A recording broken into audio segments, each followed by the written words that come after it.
Good morning friends. CCP course जो हम कर रहे हैं उसमें देख रहे थे हम लोग balance sheet analysis analysis of financial statement. ठीक है, तो हम लोगों ने देखा था कुछ इसके पहले देख लिया था बैलेंस शीट। अब जो है देखेंगे बैलेंस शीट एनालिसिस में क्या है। तो कोई भी प्रपोजल अगर आता है इन केस सीसी से रिलेटेड, कैश क्रेडिट से रिलेटेड, बिजनेस से रिलेटेड, तो हम क्या करते हैं किसी भी फर्म का, किसी भी कंपनी का क्या है उसका फिनेंशियल्स लेते हैं। फिनेंशियल्स लेके असेसमेंट करते हैं कि उसके कई सारे पैरामीटर्स पे असेसमेंट करते हैं। वेदर सबसे पहला पैरामीटर होता है सफिशिएंट कैपिटल है या नहीं, टी.एन.डब्ल्यू टोटल नेटवर्थ उसका पॉजिटिव है या नहीं, ठीक है, नेट प्रॉफिट है या नहीं, कंपनी लास्ट 3 ईयर से लॉस में है या प्रॉफिट में है। तो ये एक तरीका है असेस करने का, बिजनेस ग्रोथ हो रहा है कि नहीं, सेल्स इसका जो है इंक्रीजिंग ऑर्डर में है या डिक्रीजिंग ऑर्डर में है, करस्पॉन्डिंग जीएसटी में रिटर्न क्या फाइल हुआ है, इसके रेशियोज अप टू मार्क है या नहीं है, एज पर गाइडलाइंस है या नहीं है। तो ये सभी चीज़ों को हम लोग चेक करते हैं। उसके बाद जब हम सेटिस्फाई हो जाते हैं देन हम प्रोसीड करते हैं for sanction of any loan. Balance sheet analysis हम देखेंगे थोड़ा सा। हमने एक बैलेंस शीट एनालिसिस पे जो है छोटा सा एक चैप्टर बनाया था, अलग से वीडियो बनाया हुआ है जो हमारे इसमें टैग किया हुआ है। जो जैसे आप यूट्यूब चैनल खोलते हैं मेरा तो उसमें आपको दिखाई देता है। तो आज आइए देखते हैं इसमें क्या है। देखिए क्या है, इन the case of financial health of the business balance sheet analysis include analysis of complete financial statement.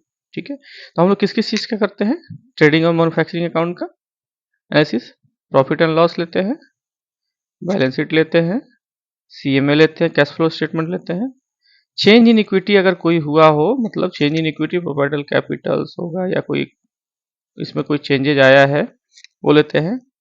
अगर कोई उसका एसोसिएट है, सब्सिडरी या ज्वाइंट वेंचर है, उसकी डिटेल्स लेते हैं। ऑडिटर्स रिपोर्ट लेते हैं 3CD। ठीक है, बोर्ड ऑफ डायरेक्टर्स की रिपोर्ट लेते हैं, कॉर्पोरेट बॉडी अगर है, कंपनी है तो उसकी रिपोर्ट लेते हैं, और उसका आईटीआर लेते हैं। ठीक है, इंडिविजुअल है तो इंडिविजुअल उसके डायरेक्टर्स का प्लस कंपनी का आईटीआर। ठीक है, ये सब चीज लेते हैं, उसका थॉरली असेसमेंट करते हैं। अब देखिए, the prima facie classification of item and number of financial statement do give a sense of financial health and performance business. ठीक है, लेकिन हम लोग क्या करते हैं, but bank has to make a through analysis the statement ratio and fund flow to gain a real appreciation of the financial health. तो box below given एक उदाहरण दिया है, जैसे देखिए यहाँ पर दो चीज है।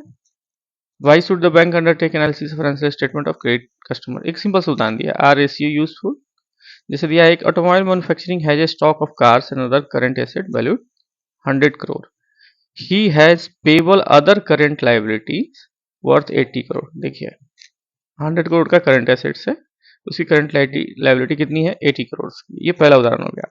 दूसरा जो कहता है, retailer has a stock showroom in showroom and other assets 25 lakh. Retailer के पास कितना है करंट एसेट्स के रूप में, स्टॉक जो है 25 लाख का है। Creditors and other liability, creditors जो है वो भी उसमें आता है, लाइबिलिटी में आता है, करंट लाइबिलिटी में 12 मंथ के ब्रैकेट में इसको रखते हैं। तो ये कितना है 12.5 लैक्स। तो विच कस्टमर इज बेटर, कौन सा कस्टमर बहुत बढ़िया है। ठीक है, अब देखिए जब आप एनालिसिस करेंगे current asset by current liability, current asset by current liability, ठीक है, ये है बेस 1:1.33। एमएसएमई के लिए एक भी होता है कुछ जगह पे, ठीक है, 1.12 भी होता है।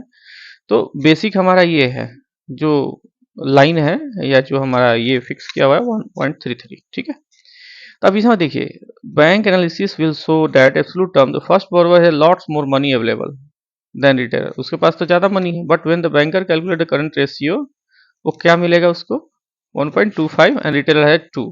क्यों, अब जब उसके पास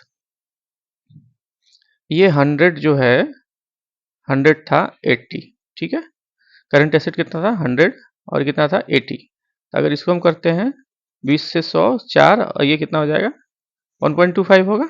और यहाँ रिटेलर के लिए क्या होगा, इसके पास 25 लाख का करंट एसेट्स था डिवाइडेड बाई लायबिलिटी 25 का था, कितना हो गया 2। ठीक है, तो इसका रेशियो कितना होगा, पहले वाले का 1.25:1 और दूसरे वाले का हो गया 2:1। तो कौन बेटर है, ये वाला बेटर है ना ज़्यादा। देखिए, the banker knows that examine the first borrower financial industry standard before declaring CR is low and cause a concern. In the second case, CR2 shows good cash flow management and current ratio are being partly funded out of the long term funds, which is good position. Of course, here again the industry comparison needed. Ratio do not tell the full story. ठीक है, ये ratio से पूरा clear नहीं होता। एक तो हमने चीज निकाला, बहुत सारी रेशियो जो होती है, बहुत सारा अंदर का फाइनेंशियल्स होता है। ठीक है, अब देखिए, ratio analysis and fund flow analysis are the two basic techniques of financial analysis. देखिए, use of ratio gives a better appreciation of the performance of company. Ratio का जब हम करते हैं तो उससे क्या होता है, बेटर परफॉर्मेंस मिलता है। It helps to understand how the current asset and long term assets have been funded, कैसे किया गया है, how the debt is serviced, what kind of debt serviceability reflected in the numbers, and how the firm will profitably compare with the industry। देखिए, यहाँ पे एक trend analysis है, this is known as trend analysis.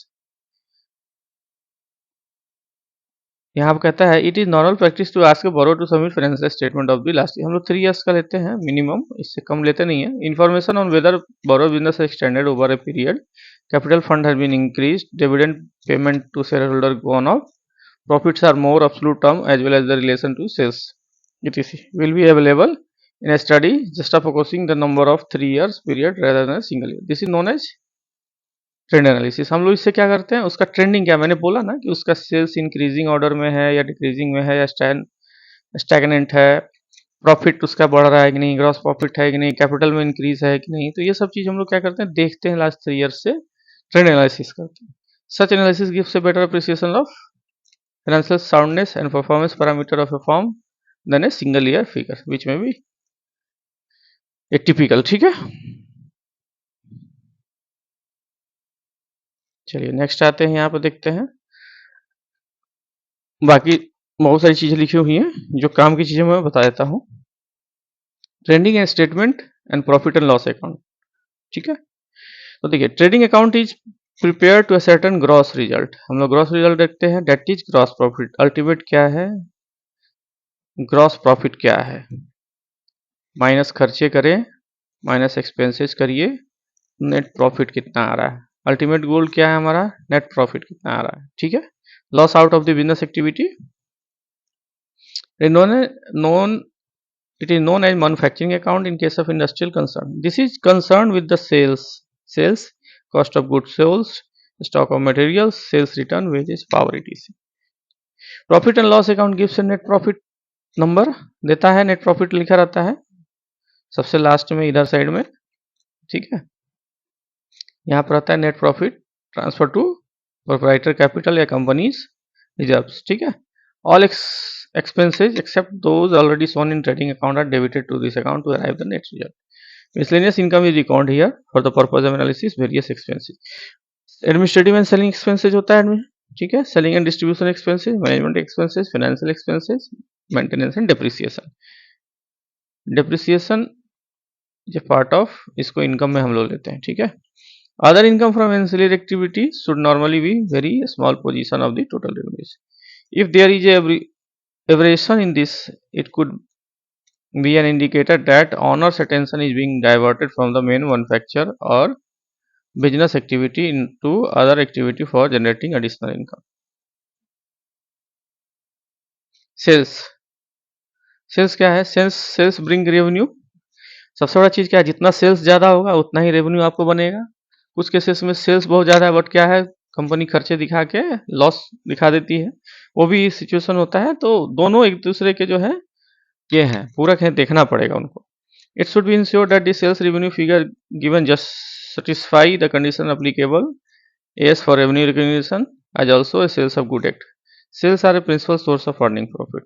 Sales जो है, जितना cell होगा उतना ही आपको अर्निंग बढ़ेगा। And increasing sales trend is a good sign and decreasing sales year after year is a warning signal. मैंने पहले ही कहा, इंक्रीजिंग ऑर्डर में है, डिक्रीजिंग में है या स्टैंड स्टिल है। The cause for falling sales could be lost market share, deteriorating product quality, marketed without proper quality control checks, and product obsolescence. In the case of declining trend, unless the bank able to verify the corrective measures have been initiated, and these are have an effect of sales performance. तो हमको क्या करना चाहिए, it should avoid financing the borrower.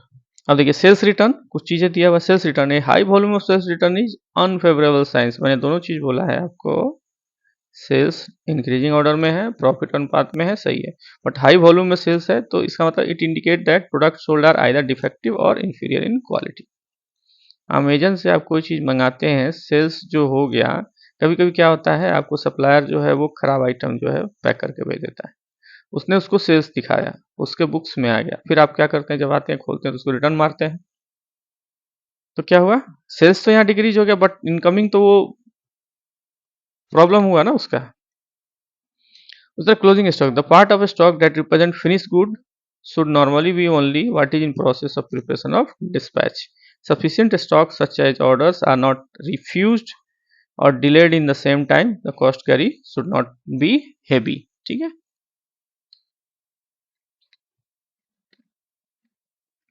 Similarly, stock in process should be equal to the required normal process stock on the floor and any given day stock raw material equal to one production cycle or not more than economic order quantity. क्या होना चाहिए, stock जो है in process should be equal होना चाहिए किसके, required normal processing of stock, ठीक है, on the floor and any given day. ठीक, जब आप चेक करते हैं तो साइकिल बोलते हैं, production cycle, starting purchase from raw material to semi finished goods plus ऐसे करके जाता है, फिर उसके बाद कैश, फिर उसके बाद रॉ मटेरियल, यही है ना। तो उसके हिसाब से होना चाहिए, रॉ मटेरियल और वन डे का प्रोडक्शन साइकिल अगर है तो ये दोनों क्या होना चाहिए, इतना होना चाहिए available. Selling expenses, large expenses under this head indicate dependence on the advertisement and brokerage and other marketing expenses for sale, and if larger than in the past, this calls into question the marketing strategy of the firm. ठीक है। Management expenses क्या है, these expenses should be more or less static and increase if at all should be nominal with the development business. Management expenses क्या है, the expenses should be more और less static, ये लगभग common ही रहता है, and increasing if it should B nominal with development of business. Financial expenses क्या होगा, this gives an idea about extent of dependence on the borrowed fund and run the business, A high interest cost is a cost of concern. Maintenance and depreciation, depreciation is the cost of equipment amortised, ठीक है, जो भी equipment है आपका वो क्या amortise होता है over a life. Bank will get some idea on condition of machinery, fix asset by scrutinising expenses under repairs, ठीक है। Unduly large expenditure is a signal that machinery needs to be replaced, अगर आपके खर्चे जो है repairs पे ज़्यादा जा रहे हैं, इट मीन्स जो है आपकी मशीनरी में कोई प्रॉब्लम है, उसको रिप्लेस करना जरूरी है। And there could be need for raising funds, ठीक है। ग्रॉस प्रॉफिट, अब आते हैं नेक्स्ट, जो ग्रॉस प्रॉफिट और नेट प्रॉफिट क्या होता है। ग्रॉस प्रॉफिट हो गया प्रॉफिट बिफोर डिप्रिसिएशन, ठीक है, बिफोर डिप्रिसिएशन, डेप लिख देंगे, taxes and other appropriating expenses, ठीक है। जब तक आपने एक्सपेंसेज नहीं निकाला है, profit before depreciation, tax and expenses, सीधा ग्रॉस प्रॉफिट जीपी, ठीक। नेट प्रॉफिट क्या होगा, तो नेट प्रॉफिट यही हो जाएगा, ये बिफोर डिप्रिसिएशन था, profit net profit, profit after depreciation, उसमें से टैक्स निकाल देंगे, अप्रोप्रिएट एक्सपेंसेज निकाल, ठीक है। रिटर्न ऑन इक्विटी क्या होगा, रिटर्न इक्विटी क्या मिलेगा, ये भी बड़ा एक इंपॉर्टेंट है, net profit divided by equity, ये आपका है रिटर्न ऑन इक्विटी, ठीक है। आपके इक्विटी, आपके ₹1 लगाने के बदले आपको प्रॉफिट कितना मिल रहा है, इसे ही रिटर्न ऑन इक्विटी बोलते हैं, ठीक है। नेट प्रॉफिट डिवाइडेड बाय आपने जो कैपिटल इन्फ्यूज किया, कैपिटल लगाया कंपनी का कैपिटल, ठीक है। रिटर्न ऑन इन्वेस्टमेंट क्या होगा, this ratio gives a return of on shareholder funds and is calculated as a net profit divided by shareholder funds, ठीक है। आप हर साल शेयर होल्डर को जो है डिविडेंड पे करते हैं, ठीक है। तो डिविडेंड कहाँ से पे करते हैं, आप अपने प्रॉफिट से पे करते हैं, तो वही है रिटर्न ऑन इन्वेस्टमेंट, इन्वेस्टमेंट के ऊपर रिटर्न क्या है, net profit divided by shareholder funds, return on investment. Net worth क्या होगा, नेटवर्थ देखिए, नेटवर्थ क्या, किसी भी कंपनी का नेटवर्थ क्या होगा, पेड अप कैपिटल प्लस उसका जनरल रिजर्व प्लस उसका सरप्लस, इसमें से घटा देंगे आप इंटेंजिबल एसेट्स, इंटेंजिबल एसेट्स आप कर घटा देंगे, इंक्लूडिंग डीटीए, इंक्लूडिंग मतलब डिमांड टाइम लायबिलिटी, ठीक है। तो ये आपका आ जाएगा नेटवर्थ, नेटवर्थ में आ गया paid up capital, general reserves, surplus इसमें से आप घटा देंगे इंटेंजिबल एसेट्स। ठीक है, एक होता है टेंजिबल, एक होता है इंटेंजिबल। ठीक है, net working capital. Net working capital क्या है? एनडब्ल्यूसी। एनडब्ल्यूसी का फॉर्मूला है current assets minus current liability. इसको गैप भी बोलते हैं।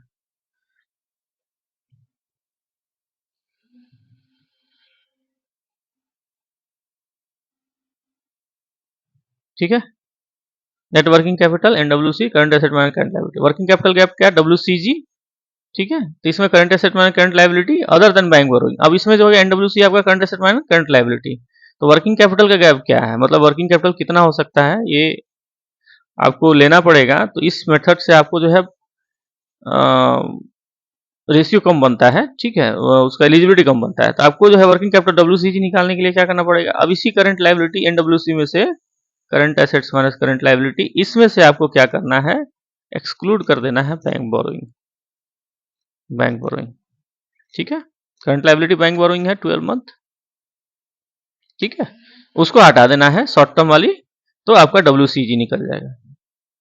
अब मेन क्या है? ऑडिटर्स नोट है, उसके बाद 3CD आप लेते हैं हमेशा। तो ये आप इसको देखिएगा, स्लो करके देख लीजिएगा,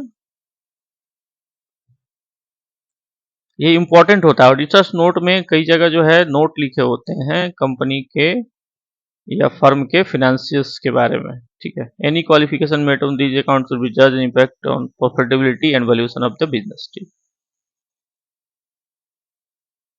रेशियो एनालिसिस देखिए क्या है?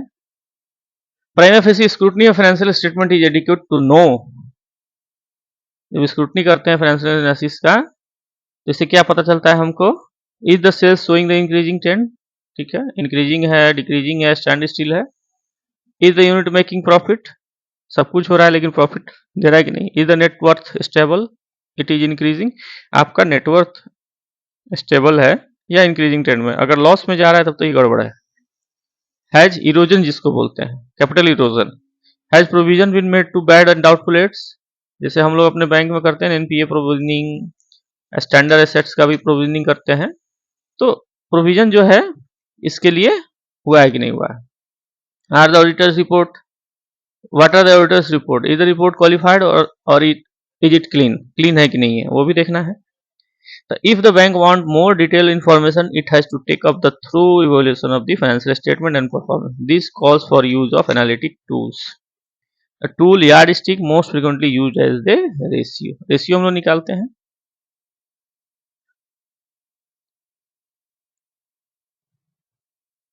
Percentage और index item to be studied. A ratio measure the relationship between two variables. दो variables के बीच में। A financial statement like balance sheet or profit or loss account contains group of variables that bear a relationship of each other.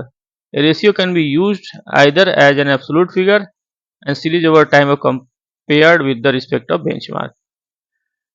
अब देखिए, for example a level of syndicator has a relationship to purchase but it has no direct correlation with the term loan outstanding. Secondly, certain ratios are important for the banker and some other are not important. For example, the ratio divided declared to market value of shares is a matter of importance to the investor. The banker is more interested in the ratio of dividend declares to profits. ठीक है?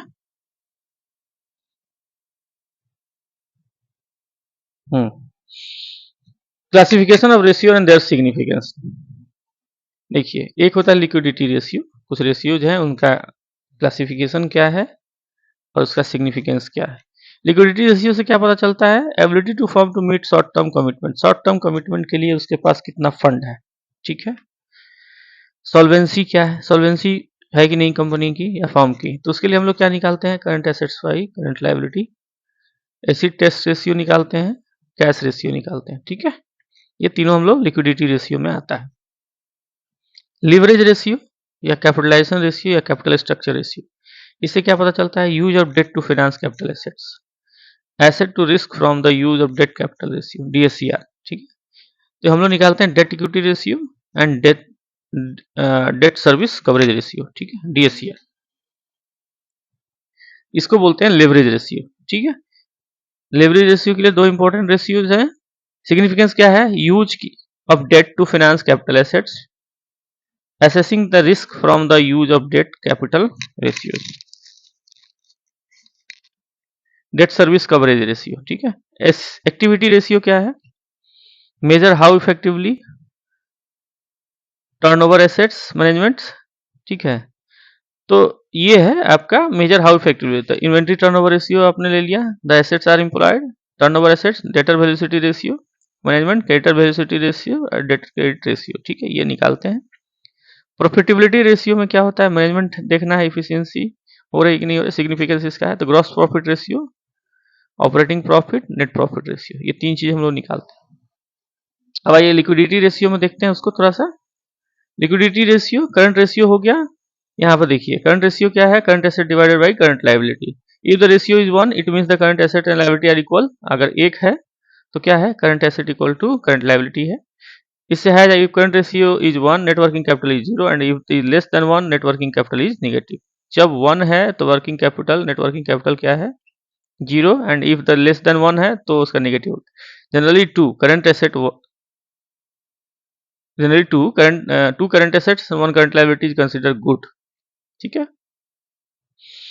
2 सही माना जाता है। Indian contest मैंने कहा 1.33 भी सही माना जाता है। Consider an acceptable ratio as percentage trend of poor current ratio less than 1 is warning signal, ठीक है।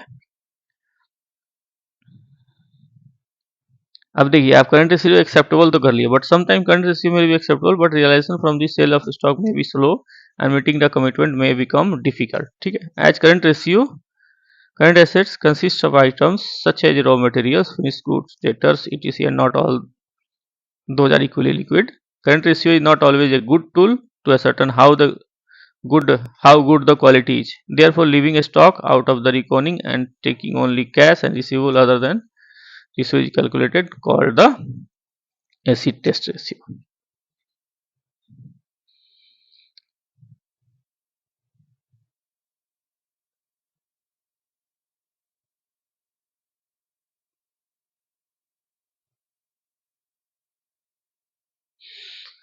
करंट रेशियो क्या माप करता है, measure a short term solvency that is ability to meet short term obligations, ठीक है। As a measure of short term by current financial liquidity, it indicate the rupee of current assets available for each rupee of current liability. Current assets each rupee के बदले में कितना है, the higher of current asset larger the amount of rupee available, the more is the firm ability to meet current obligation and greater is the safety of funds and short term credits. Thus current ratio in a way is a measure of margin of the safety of creditors. ये मान लीजिए यहाँ पे क्या है, total current asset by total current liability. देखिए company के लिए यहाँ पे जो है जैसे दिया हुआ है, कंपनी ए कंपनी बी है दो, करंट एसेट 1.80 है, इसका 0.30 है, इसका करंट लायबिलिटी 1.20 है। करंट रेशियो कितना निकल गया, current asset divided by current liability, 6 से 6 3 18, 6 दूना 12, 3:2, और यहाँ कितना निकला 3:1, ठीक है। बेटर कौन है, बेटर कितना है, तो कहता फ्रॉम इट में observe that in the case of company A current ratio is 1. इसको करेंगे तो 1.5 हो जाएगा और ये 3 ही रहेगा। It implies that 1 rupees of current liability के बदले में करंट एसेट्स कितना है इसके पास में, कंपनी ए के पास 1.5 रुपया, and is available to bid them. Similarly in the case of B current assets is 3-fold of its short term obligation, 1 रुपया के बदले 3 रुपया करंट एसेट्स है। तो कहता है the liquidity position as measured by current ratio is better than in case of B, ठीक है। Case of company B as compare to company A, the interpretation is inter-firm comparison, the firm is bigger, CR has a better liquidity, short term solvency.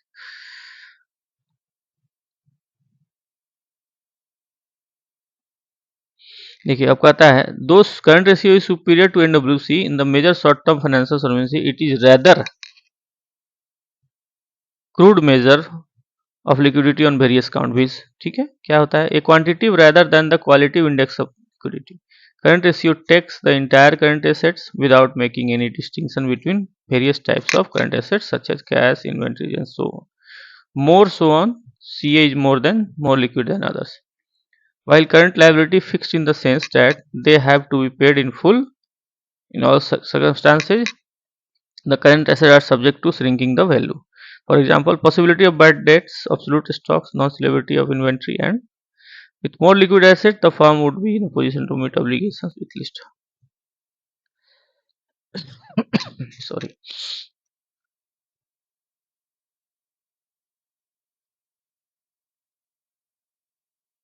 देखिए, hence current ratio also not a conclusive index of real liquidity of a firm, as it fails to answer the questions such as how liquid are the receivable inventory। ठीक है। Acid test ratio किसे बोलते हैं?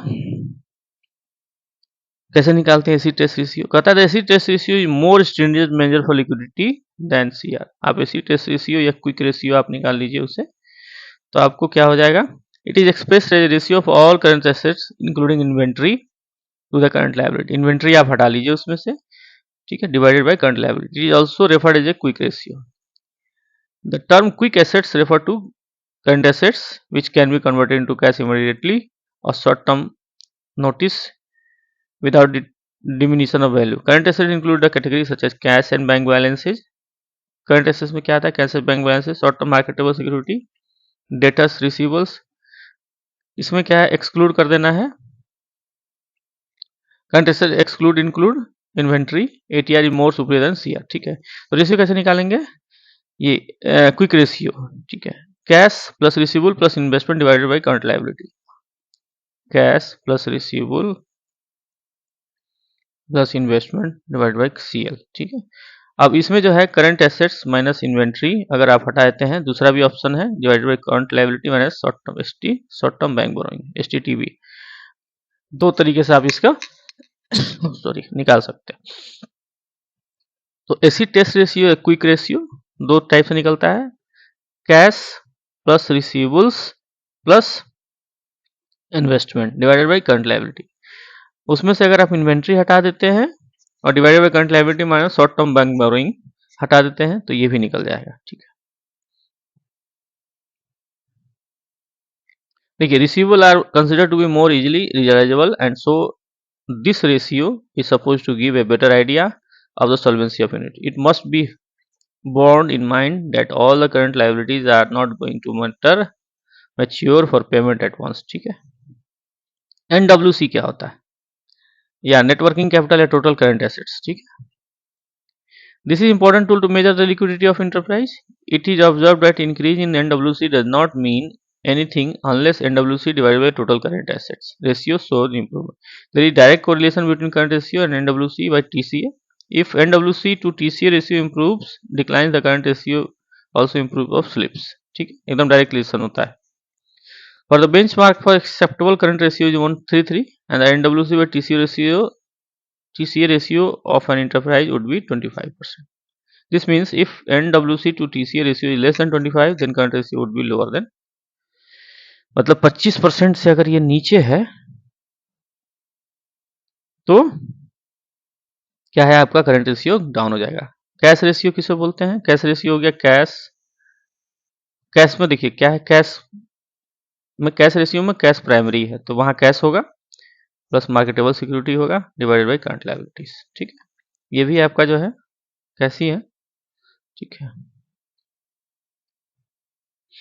the severest measure of liquidity of firm to ratio to cash marketable security to the current liability, this ratio is being computed now। Leverage ratio किसे बोलते हैं? Capitalization या capital structured ratio. The second category of financial ratio is leverage ratio. और leverage ratio, capitalization ratio, capital structure ratio are used to measure the relationship between owners fund and borrowed fund. जो fund owner ने लगाया और fund जो बोरो किया उसके बीच में relation है। High usages of borrowed fund reduces cost of financing, however it makes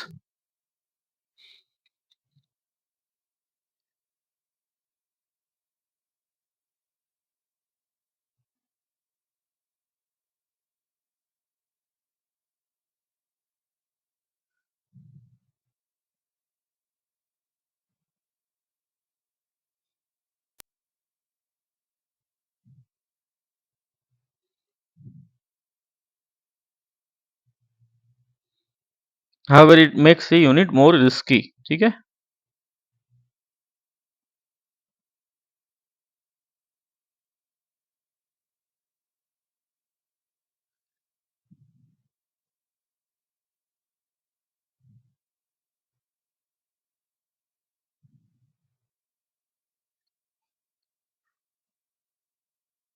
एक बार फिर थोड़ा सा ये लगता है कुछ वर्ड में दिक्कत आया।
हम लोग यहाँ थे। However it makes unit more risky. Prima facie analysis of ratio reveal क्या करता है, how much the fund the owner have put in and how much has been borrowed by the unit to acquire assets. ठीक है, whether the unit has adequate earning capacity to service the contractual obligations undertaken while raising debts.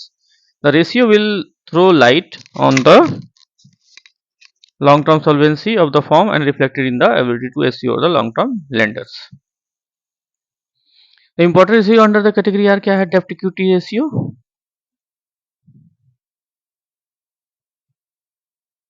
चलिए friends, डेप्ट equity ratio जो है next इसमें पढ़ेंगे। अभी लगभग 30 minutes का आपका हो गया चैप्टर हम लोगों ने किया है, इसको हम लोग नेक्स्ट में करेंगे, नेक्स्ट वीडियो में।